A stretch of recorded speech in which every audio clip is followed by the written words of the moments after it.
Hello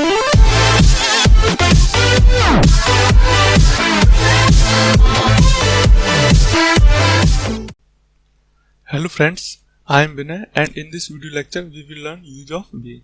तो आज हम सीखेंगे being के प्रयोग के बारे में। being का हिंदी अर्थ होता है होकर या होकर भी या होने के नाते या होने के कारण। being का जनरल स्ट्रक्चर होता है being प्लस नाउन या एडजेक्टिव। अब हम सीखेंगे कैसे being की सहायता से किसी हिंदी वाक्य को अंग्रेजी में ट्रांसलेशन किया जाता है। एग्जाम्पल लेते हैं गरीब होकर भी। यहाँ पर होकर भी शब्द का प्रयोग किया गया है। इससे हमें यह ज्ञान होता है कि हम बीइंग की सहायता से इसका ट्रांसलेशन अंग्रेजी में करेंगे। गरीब होकर भी, इसके लिए सबसे पहले लिखना पड़ेगा हमें। सबसे पहले बीइंग लिखा, उसके बाद नाउन या एडजेक्टिव जो भी वाक्य में दिया गया। यहाँ पर गरीब शब्द का प्रयोग किया गया है जिसका अर्थ होता है पुअर। पुअर एक एडजेक्टिव है क्योंकि यह किसी नाउन या प्रोनाउन की विशेषता बतलाता है।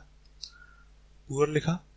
गरीब होकर भी यह एक वाक्यांश है जो अपने आप में पूर्ण अर्थ नहीं रखता है, इसलिए इसको पूर्ण करते हैं। गरीब होकर भी वह खुश है। वह खुश है। वह खुश है, उसका ट्रांसलेशन क्या होगा? He is happy. He is happy. यह वाक्य दो भागों से मिलकर बना हुआ है, गरीब होकर भी एवं वह खुश है। गरीब होकर भी जिसका ट्रांसलेशन किया गया है बीइंग पुअर, वह खुश है जिसका ट्रांसलेशन किया गया है ही इज हैप्पी।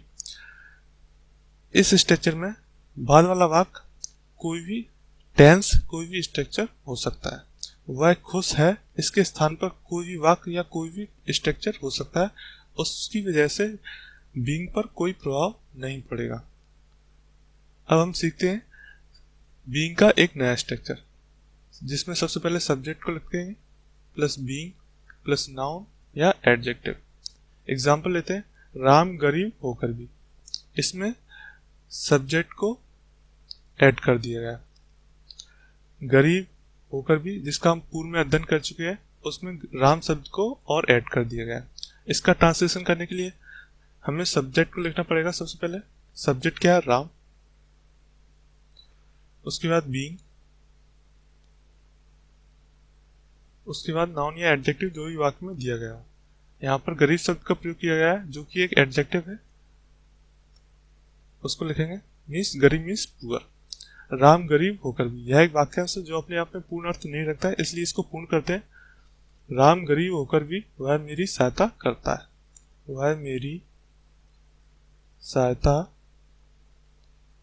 करता है।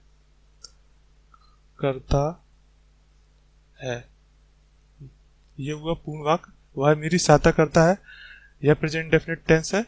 इसका ट्रांसलेशन होगा ही हेल्प्स मी। राम गरीब होकर भी वह मेरी सहायता करता है। Ram being poor he helps me, ये हुआ इसका ट्रांसलेशन।